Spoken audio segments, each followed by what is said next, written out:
L'École supérieure d'administration, d'économie, de journalisme et des métiers de l'audiovisuel ESAE offre de nouveaux challenges pour l'année universitaire 2023-2024. Étudiantes et étudiants, parents d'élèves nouveaux bacheliers, ESAE, c'est la garantie d'une formation de qualité à des conditions très avantageuses. À Gbedjromede, à Papa, à Boumekalavi et Parakou, inscrivez-vous en administration générale, administration du travail et de la sécurité sociale, trésor et finances publiques, impôts, diplomatie et relations internationales, journalisme et métiers de l'audiovisuel, gestion des marchés publics, planification et développement local, sciences économiques, sciences juridiques et toutes les filières des sciences de gestion. ESAE vous offre des bourses, demi-bourses et de réductions pour les premières inscriptions dans toutes ces filières. Waouh! En licence 1, 2 et 3 et en master, bénéficiez jusqu'à 50% de réduction sur tous nos sites. N'est-ce pas génial? Infoline. ESAE Gbedjromede, 3e rue à droite en quittant le carrefour Le Jador pour la BIBE Jéricho ou au plus 229 90 93 65 21 98 98 14 00 à Kpakpa au plus 229 52 88 33 33 à Boumekalavi au plus 229 52 88 44 44 Parakou au plus 229 52 46 12 12.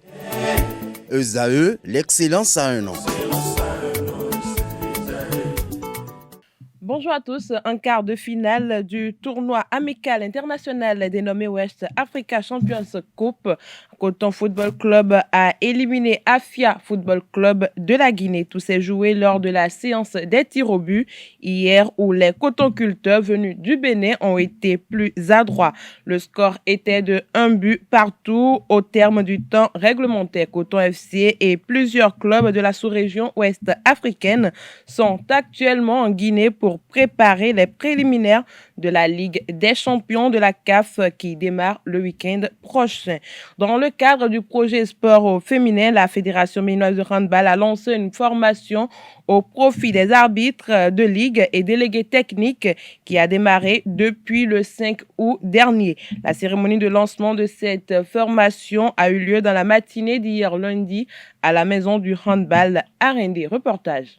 Elles sont 48 délégués techniques et arbitres réunis à la maison du handball Arendé pour une formation dans le cadre du projet sport au féminin. Formation des arbitres de ligue et délégués techniques est le thème choisi pour cette section riche en activités. La formation va se dérouler sous deux formes.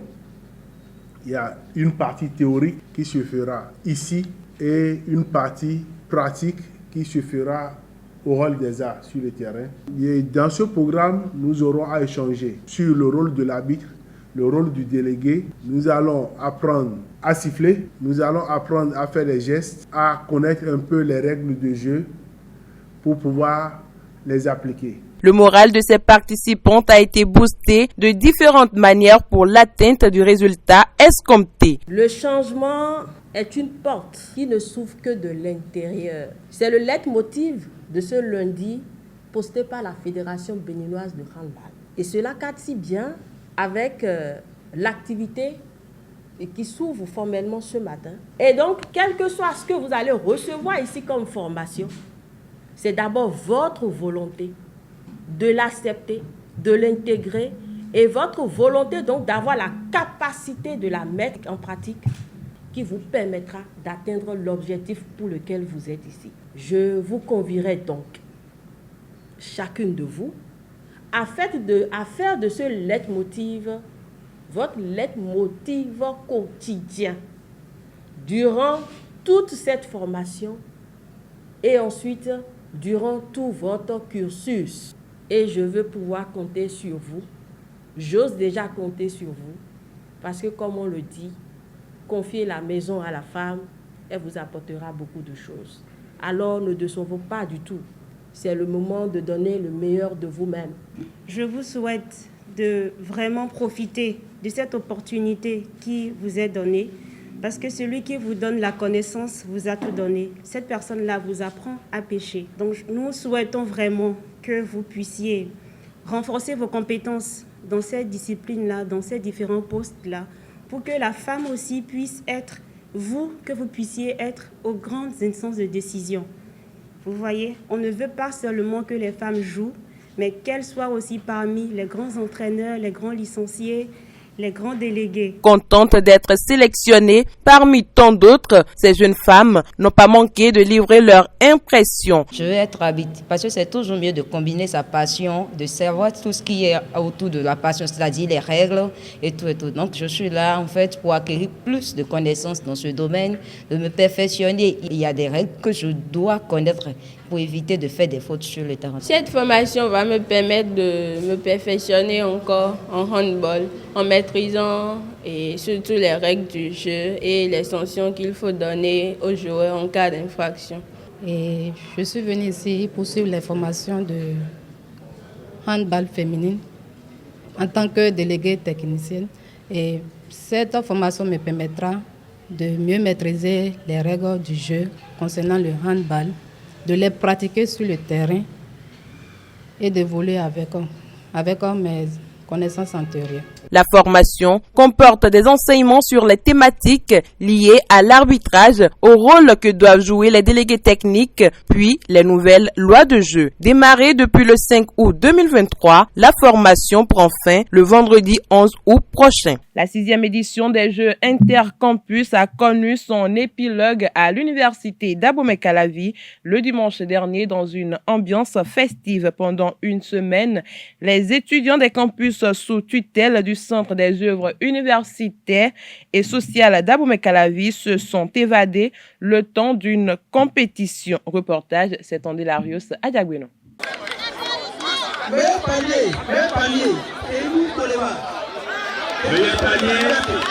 La semaine sportive des centres universitaires sous tutelle du CUS AC s'est achevée en apothéose avec notamment le sacre de l'INEPS en football au bout du suspense. Yazid Inoussa, eh bien qui dit qu'il n'aura pas une seconde série. Annoncé toujours favori, mais aux abonnés absents à la fin, les enseignants d'EPS en formation ont dominé également les tournois de handball féminin et de basketball féminin et ont terminé vice-champion au basketball masculin, battu par l'UAC. Vraiment, ça a été un plaisir pour nous de participer à ce jeu. Les années antérieures, on avait toujours l'habitude de perdre, mais cette année-ci, Dieu nous a aidés, on a couronné le succès cette année-ci. Et nous remercions tout sincèrement le DECUS pour ses efforts pour l'organisation du tournoi. Nous remercions également notre directeur de l'INGEPS qui nous a envoyés ici. Malgré les conditions, on est venu et puis on a pu remporter la coupe. On a beaucoup travaillé, on nous a programmé des entraînements. En tout cas, c'était trop, mais ça a payé. Nous sommes tellement heureux, nous sommes contents. Ça n'a pas été du tout facile. On a joué dur. Nos adversaires n'ont pas démérité, mais ils doivent encore jouer. Ils doivent travailler comme nous. Le centre universitaire d'Abomey a remporté pour sa part le premier tournoi de Scrabble des Jeux Intercampus. Au-delà de l'enjeu sportif, les GIC ont permis le brassage entre les étudiants de l'UAC, de l'UNA et de l'UNSTIM. C'est la première des choses. On se revoit dans une compétition comme ça, on se revoit en joie. Et tu étais là l'année dernière, tu es encore venu. Bon, en tout cas, c'est un moment de partage. Des trophées, des jeux de maillot, des ballons, des enveloppes financières. Toutes les délégations sont reparties au moins avec un prix. Les organisations estudiantines tirent un coup de chapeau au CUS AC. Je voudrais remercier tous nos camarades qui ont participé à cette compétition. Et toute unité gardée, il faut reconnaître qu'il y a eu une amélioration comparativement à l'année dernière. Non seulement nous avons eu que les lots ont changé, il y a une augmentation des prix. Nous avons constaté également qu'il y a eu une augmentation de discipline. Donc il faudrait, nous remercions le Centre des œuvres universitaires sociales qui a vu bon et qui a trouvé cette bonne formule pour pouvoir nous réunir pour ce brassage des différentes universités publiques du Bénin et qui va finir tout à l'heure par un concert. Anciens responsables étudiants, députés et autorités à divers niveaux ont rehaussé de leur présence la clôture des GIC 2023. Rien ne peut se faire sans la jeunesse, plus spécifiquement la jeunesse estudiantine. Donc le CUS, qui est le bras technique du ministère de l'Enseignement supérieur et de la recherche scientifique, a bien compris qu'il faut donc placer l'étudiant béninois au cœur de ces activités. C'est d'ailleurs pour cette raison-là que, année après année, saison après saison, le COUS innove en organisant à la fois des activités sportives et culturelles. Et donc, une fois encore, il faut remercier le COUS, il faut remercier les différents acteurs, ceux qui n'ont ménagé aucun effort pour que la présente saison, j'allais dire, soit une réussite. À l'issue des différents tournois, le COUS AC a constitué des équipes types qui seront sur le pont bientôt. L'année prochaine, ce serait la politique offensive vers la sous-région pour que ces équipes types puissent participer à des compétitions sous-régionales et internationales. Ça s'applaudit. Donc désormais, je pense que c'est la compétition, c'est le football, c'est le basketball, c'est le handball, c'est le nouveau format au niveau de nos universités. Et je voudrais saluer et remercier Madame la ministre de l'Enseignement supérieur et de la Recherche scientifique qui a accompagné de bout en bout l'événement et elle-même, elle s'est rendue sur les lieux ici pour venir nous soutenir.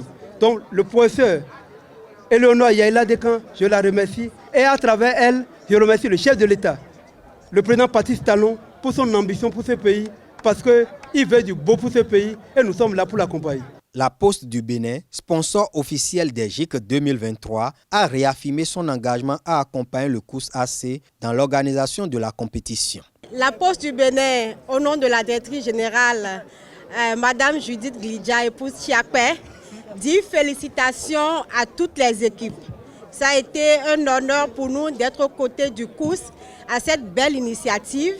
Et nous venons ce soir pour dire que nous allons réitérer sans grand effort l'année prochaine à vos côtés. Le maire de la commune d'Abomey-Calavi, membre du conseil d'administration du COUS AC, s'engage à convaincre ses collègues pour l'augmentation du budget alloué au JIC. Ce que j'ai vu, compte rendu intégral sera fait aux autres membres du conseil d'administration, en l'occurrence à la présidente du conseil d'administration. Ça s'applaudit. Nous allons œuvrer pour que l'enveloppe consacrée au développement du sport et de la culture au niveau du COUS AC soit améliorée.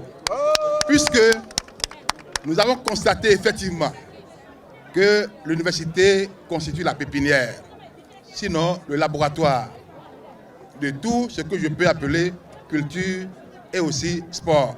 Le rideau est tombé sur les 6e Jeux Intercampus avec le concert de l'orchestre Les Casseurs de l'EACE dans la soirée. C'est tout pour la Paille des Sports de ce matin. Merci et à très bientôt.